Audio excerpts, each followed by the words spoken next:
Bill Maher knows that late night TV is collapsing, and if something doesn't change, not even his show will survive. That's why he has decided to jump to Trump. But the Hollywood elites, the Hollyweirds, the intelligentsia, they're furious, casting him out and saying that he's not allowed inside Hollywood anymore. Today, we'll tell you why it's worth it to Bill Maher to have Charlie Kirk on and say, Orange Man, not so bad.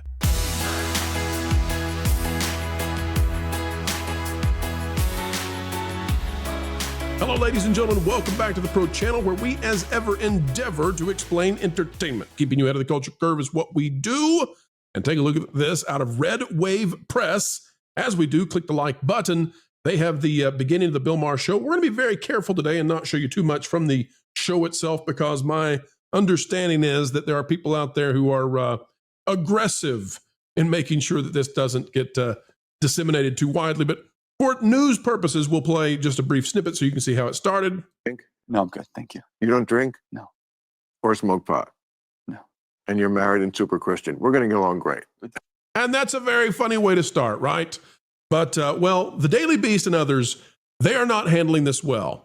And by the way, Hollywood celebrities are not handling this well. We'll get into it. Take a look at it. It's from Corbin Bowley's, and it's on the Daily Beast. It says, Bill Maher finally finds a friend amid Trump visit backlash. And it says, MAGA podcaster Charlie Kirk. Maher and conservative commentator Charlie Kirk spent more than an hour complaining about Democrats.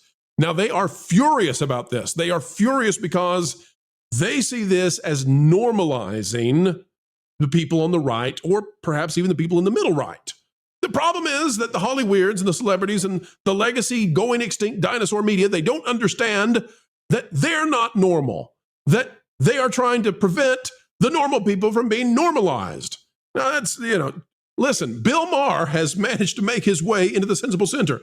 Somehow, the left went so far left that they left Bill Maher behind. It says comedian Bill Maher became the latest liberal podcaster to chum it up with Charlie Kirk as the young conservative commended the HBO host's moral courage for trashing Democrats' wokeness. After a spirited discussion of Christianity during Sunday's episode of Maher's Club Random podcast, the conservative commentator heralded Maher's frequent condemnations of liberal Democrats. Maher has been a frequent critic of Democrats' embrace of identity politics, calling them everything from stupid to crazies. We're on different planets, obviously, on the spiritual religious stuff, Kirk said, but when you spoke against the woke, that for me was a proving moment. And I have to say something, and this is 100% true. You had more moral courage than pastors that I know that went along with the woke crazy train. And you deserve credit for that because it was of high cost. Now, what kind of high cost is it for Maher to have Charlie Kirk on and for him to go visit Orange Man Bad? Well, folks, there's a dichotomy here we're going to get into.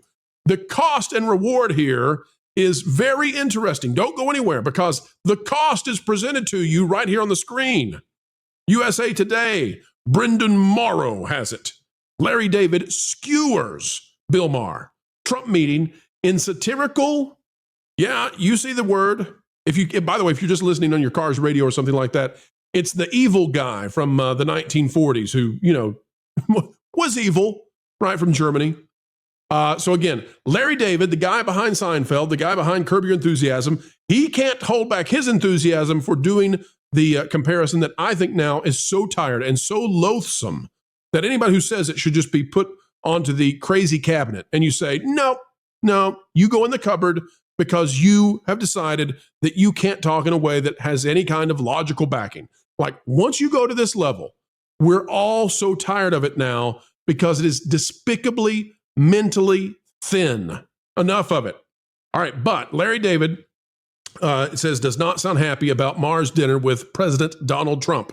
The Curb Your Enthusiasm star, 77, published a satirical essay in the New York Times. The great lady herself is going after Bill Maher. This is the cost. I'm going to get to it, folks. I'm going to get to in a minute why the reward is worth it. Why is Bill Maher willing to do what he's doing? Take away listen, maybe he is completely honest and his integrity is such that he just had to do this in this moment. I'm not going to tell you otherwise, but I'm going to say that from a strategic standpoint, it makes sense what he's doing, but the cost is high, and this is the cost. Because those on the very far left, those part of the cool club of kids in Hollyweird, this is the kind of thing that puts fear into them. The idea of the New York Times, it's like the Bible for them. The Bible itself is going to condemn you? It says the satirical essay that compared what Bill Maher did to having dinner with the most evil man in Germany came out on April 21st and appeared to be a response to Maher's recent meeting with the president at the White House. The fictional piece was written from the perspective of a person who had dinner with the worst guy, perhaps, in modern history. You could argue, by the way, you could say that the killing fields of Cambodia, that was evil incarnate. I mean, it was just such terrible stuff. You could argue that what went down in China. So it's debatable, but you don't want to be on the list. This guy is definitely on the list, and they're comparing him to Orange Man Bad, right? So it says that the fictional piece was written from the perspective of a person who had dinner with him in 1939 and came away impressed that he was so personable despite having been a vocal critic of his on the radio from the beginning. David, who's Jewish, never mentioned Maher or Trump in the article, but the language he used closely mirrored the way the real-time host spoke about his dinner with Trump. I found the whole thing quite disarming, David's essay read. I joked that I was surprised to see him in a tan suit because if he wore that out, it would be perceived as unfuhrer-like. That amazed him to no end, or amused him to no end, and I realized I'd never seen him laugh before. Suddenly, he seemed so human. So there's Larry David, who, he might be funny, but he's despicable. Folks, it is inappropriate to compare anyone, to the worst people in history, especially when they're not doing things that are in any way comparable to the worst things in history. And it's enough of it, right? I get tired of it. I'm an entertainment commentator, analyst. Mostly I stick with the Disney stuff, but we do, things like this where we're talking about late night. But Larry David, the celebrity extraordinaire, I'm tired of it. You're tired of it. We're all tired of it. I don't care if you want to claim it's hyperbole. I don't care if you want to claim it's comedy. This has been going on for 10 years. We have been told that Satan himself is riding in to destroy the world, to suck Earth into a black hole of absolute despair. And I look around, and we're now in year 5 of Orange Man Bad being the president, and I say, I just don't see the demons flying through the air yet. Maybe I'm wrong. You can have political differences. You can say that you don't like some of his policies. You can say that you dislike some of the executive orders. You can have a reasonable critique. But when you go to the cartoon level, like Larry David does, it's driving people away. It is antithetical to getting the message across because normal people want to hear normal messages that make sense. This doesn't make sense. The cost of this for them is different. So Bill Maher, the cost to him is, of course, he's out of the cool kids club. And maybe he doesn't care. I don't know. But the good news for Bill Maher is he gets to stay in the good graces of everybody else in society. So who cares if you get kicked out of the cool kids club? The Late Nighter has this. It's by Jed Rosenzweig. It says, weekly ratings, Kimmel bounces back, Myers hits new low. The headline here, I think, is not displaying the proper amount of despair that these people should have. Let me show you why I think that Bill Maher is doing what he's doing. It says, back from a week's vacation, Jimmy Kimmel scored late night's biggest ratings gains for the week of April 7th, 2025, while Seth Meyers hit a new low with an asterisk. All told, Kimmel's nightly average among total viewers for the week was 1.6 million. While that was a 45% increase versus the week prior, it wasn't enough to knock The Late Show with Stephen Colbert on CBS from its perch. Now, what are we talking about in terms of ratings? Let's get a comparison. What are they doing exactly? We've got the ratings on the screen for you right here. Jimmy Kimmel pulled in 5.94 on the average share. We want the numbers, though. It's 1.6 million. Jimmy Kimmel picked up 1.6 million viewers. The Late Show with Stephen Colbert picked up 1.9 million. And The Tonight Show starring Jimmy Fallon picked up 1.1 million. All right, everybody got the numbers figured out? Now, understand that these numbers have been dropping. They're down like 25% since just 3 months ago. They're down maybe in half over the past 3 or 4 years. So how do these compare? Let's go to a cable channel, right? Not a network, a cable channel. Let's go to Gutfeld over on Fox News. 3.3, and we're rounding it up because 8.6 is there following it. So 3.4 million. Gutfeld, a cable news comedy show. Gutfeld. 3.4 million viewers. What does that mean? Gutfeld more than doubles Jimmy Kimmel. Let me say it again so everybody understands. Gutfeld more than doubles Jimmy Kimmel in viewership. So, why would Bill Maher be changing the strategy and saying, screw this, I'd like to survive a little bit longer? We go back again. Bill Maher finally finds a friend from the Daily Beast. Oh, they're furious. Oh, they're angry. USA Today, Larry David skewers Bill Maher. Folks, what if I told you that the reason is because Bill Maher wants to stay on TV. Bill Maher wants to keep his show. And this man is wise enough, although in some domains he's not very wise at all. But in this domain, he is wise enough to realize that unless he wisens up and he goes to the middle, now he's not going to be conservative, but unless he goes to the middle, unless he goes to where Joe Rogan is, and I know they're going to tell you that Joe Rogan's out on the crazy right side of things. He's not. Joe Rogan was voting for Bernie Sanders 2 election cycles ago. Unless Bill Maher goes to the middle, unless he's willing to have conservatives on, it's over.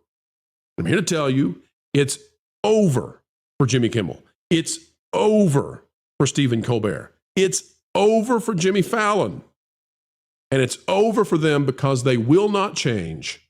And outside of being subsidized by companies that want them to be out there propagandizing their audiences, they don't have cultural cachet. They don't have what it takes to keep their shows on the air from an advertising financial standpoint. They are there for politics. Bill Maher has to get ratings to stay on the air. Therefore, he must go to the middle. He recognizes this. He realizes this. And Larry David can paint him as some sort of jester's fool on the court of evil and the Gray Lady and the New York Times, the Bible of the left. But it doesn't matter because the average normal American has left all of this and they're saying, we want to hear all sides. We want to be back into the normal zone. We are tired of the authoritarianism. We want our comedians to be funny and to host people of all varieties.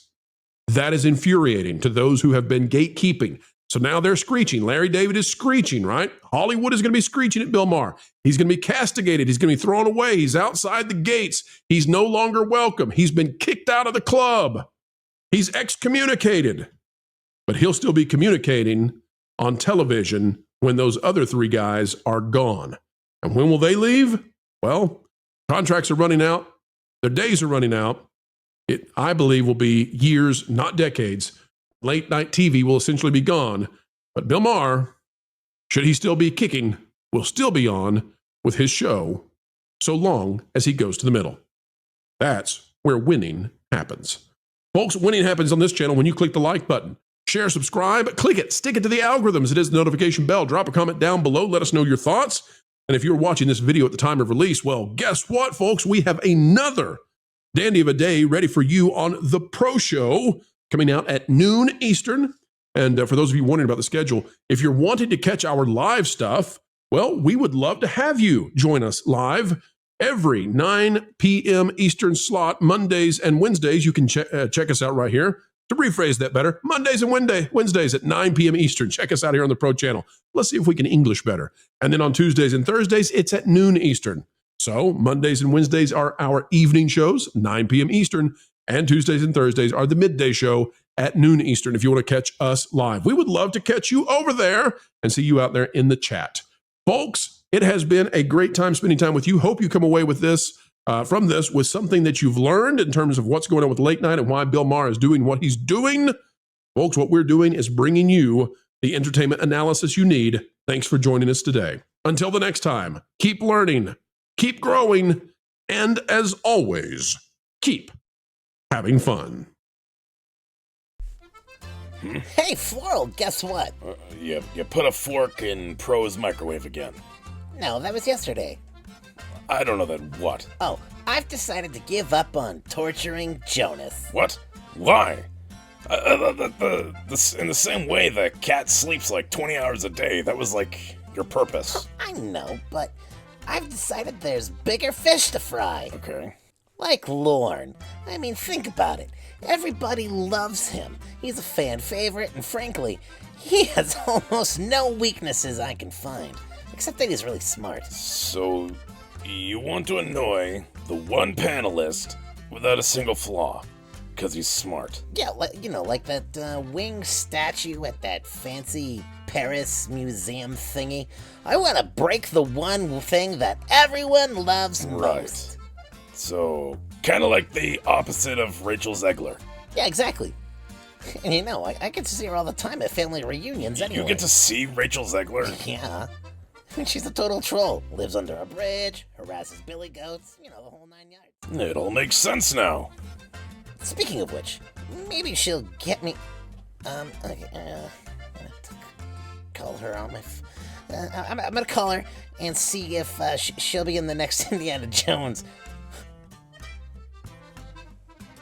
She should be the next Indiana Jones. That'll totally destroy Lord. He loves Indiana Jones.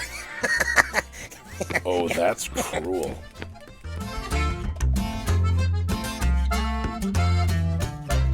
Hey, Rach. I've got a cool idea for you that involves a whip and snakes. I love that description. It's perfect. I know, right? Weird, as we always say.